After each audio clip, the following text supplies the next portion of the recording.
Every few years, the NBA undergoes an evolution where the blueprint for success changes. In the 70s, big men like Kareem Abdul-Jabbar and Wilt Chamberlain were a necessity. Then, Michael Jordan, Larry Bird, and Magic Johnson shifted the focus towards wings and guards in the late 80s and 90s.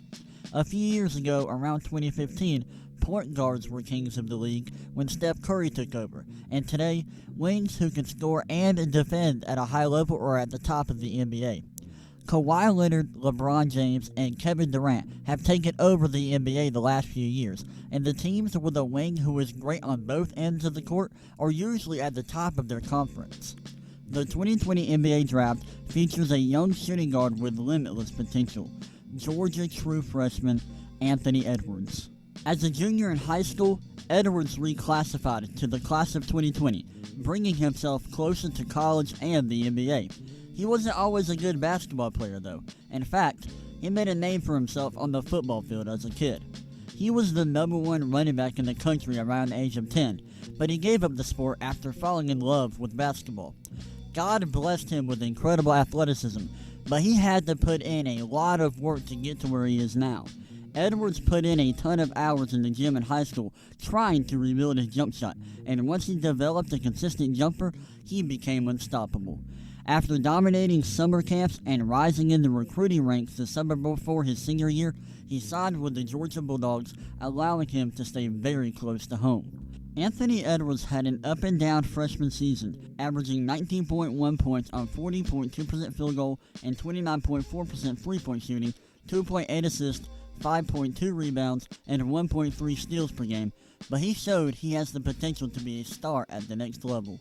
Edwards does three things better than almost anybody in the entire class: create shots off the dribble, hit difficult shots, and attack the basket. Let's take a look at Edwards' game against Michigan State in the Maui Invitational, because it was one of his best games of the season. In this game, he showed off his shot creating ability, his defense, his basketball IQ, and he even showed a little bit of court vision at times. On this play, Georgia runs a side screen on the left side of the court for Anthony Edwards, but he doesn't use it. Instead, hitting his man with a crossover, he has a wide open path to the basket, he takes the ball to the hoop, and finishes the play with a slam.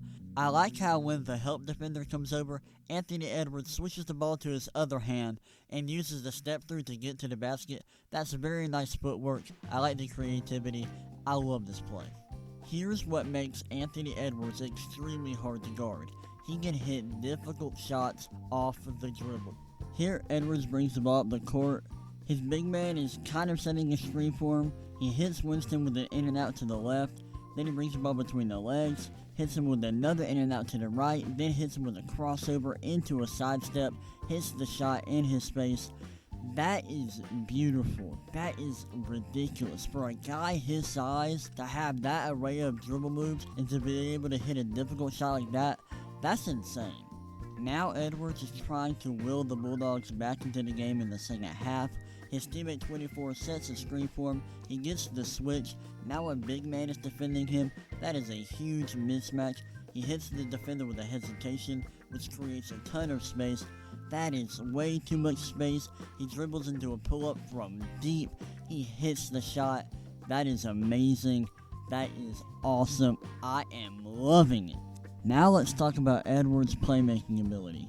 On this play, Edwards' teammate gets a deflection, he grabs the ball, he keeps his head up so he can see the floor, he sees all three defenders have their attention on him, leaving his teammate wide open. He makes a beautiful pass between two defenders. That's a high-level play there. Here's another nice pass from Edwards early on in the first half against Auburn. He's in the post battling for position.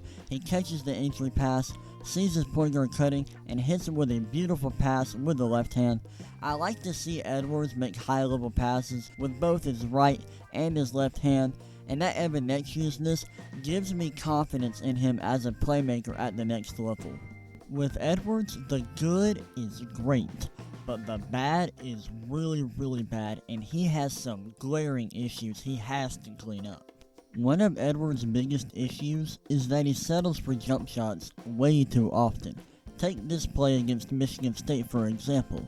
He takes a dribble pull-up when being defended by three guys. even though he has a teammate at the top of the key, wide open. You have to make that simple pass to your teammate who is wide open at the top of the key. I don't care how bad your team is, and I don't care how on fire you are at this point in time, you have to make the right read there. Another issue that Edwards has is that he'll have lapses on defense, and overall he's a pretty inconsistent defender, even though he has the physical tools to be elite on that end of the floor. Michigan State is on a fast break here, so each Georgia player has a specific spot they have to go to on defense. Number 4 for Georgia has to go to the corner, while Anthony Edwards has to come out to defend number 11, right here, who's heading towards the wing. What Edwards does instead is he goes right to the paint, he never comes out, so number 11 has a wide open three-pointer, which he makes. That is a really just discouraging play to see from Edwards. The last issue I want to talk about with Anthony Edwards is his statistics, his per game stats, the shooting numbers, and his advanced statistics. Now, if you're a numbers guy, you're going to really like this part of the video. I personally am not. I like to base my thoughts on game film, the eye test, and just watching a player. I do look at the advanced statistics a little bit because there are some good indicators and some stats are really helpful. But I'm more of a film guy. I like to watch and base my thoughts on the eye test. But let's take a look at the stats. Now taking a look at the per game stats, 19.1 points per game is really good, especially for a freshman and a guy as young as Edwards. I like that. But my real issue with the per game stats, or with Edwards' per game stats, is the shooting numbers. 40.2% field goal percentage is not good. That's really low. I'd like that to be higher, but my main issue with the shooting numbers is the 3-point percentage and the free throw percentage. So you take a look at the 3-point percentage. Edwards shot 29.4% from 3 this year. That's not good, but also 3-point percentage is not the best indicator on whether or not a player is going to be a good 3-point shooter at the next level. Free throw percentage is. And when you look at Edwards' free throw percentage, it's 77.2. Now that's not awful, it's also not good. And now, his touch around the rim is not good enough for me to be confident in his free throw percentage. So I'm not really confident that Edwards is ever going to be a good 3-point shooter in the NBA. I'm just not. If I'm looking at his college 3-point percentage and his college free throw percentage and the lack of touch in his game, I'm not really too excited about the possibility of him being a good 3-point shooter in the NBA, because based on the indicators, he's likely not going to be. Now let's talk about the advanced stats. 52% true shooting, not great.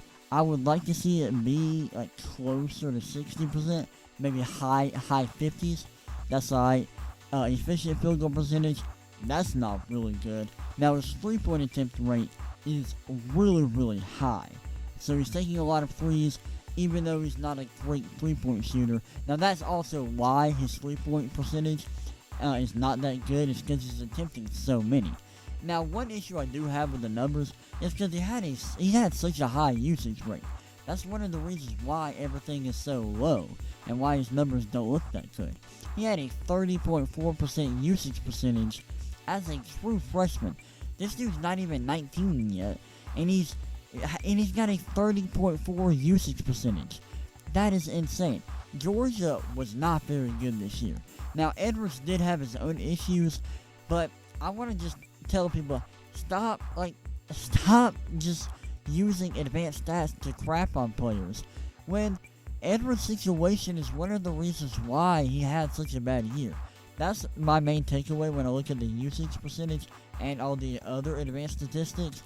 And I'm like, well, yeah, he struggled because he's 18 and he's leading a team, even though he's very inexperienced. He only started playing basketball full time a few years back, and he already had a pretty good season when you look at the per game stats. So I'm not too concerned about Anthony Edwards. Of course, he's not an excellent playmaker, but you saw flashes of that this year. He's an inconsistent defender, but he's got the size, he's got the length, he's got the athleticism to be good at that end. And I think if he goes to the right team and he's in the right system, I think he can improve as a defender because he's got the physical tools. I like Anthony Edwards. He's got the size, he's got the athleticism, he's got the shot creating, the shot making ability that I like to see, and that combined with his defense is really good, and it's why I think he's going to be, and he should be, a top 3 pick in this year's NBA draft. Now, there are some glaring issues to his game, and it's why I think he's a very frustrating pick, a very frustrating prospect, and he's one of the most frustrating number one quality picks in the last few years. He's a frustrating player to watch. There's a lot to like about his game, and his good is great, like I said earlier, but he has some glaring issues that he has to clean up. And when a player's motor is being questioned, because that's a big red flag to me, and his motor's been questioned a few times, that's a huge red flag to me. I'm like, okay, if you don't have a good motor in college, well, how should I expect that to improve in the NBA?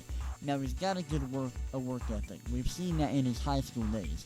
So I like that part, but like the defense, the tunnel vision, his decision making, or lack thereof, it's all kind of scary to me. And it's why I'm not all in on Edwards as a prospect. I like him.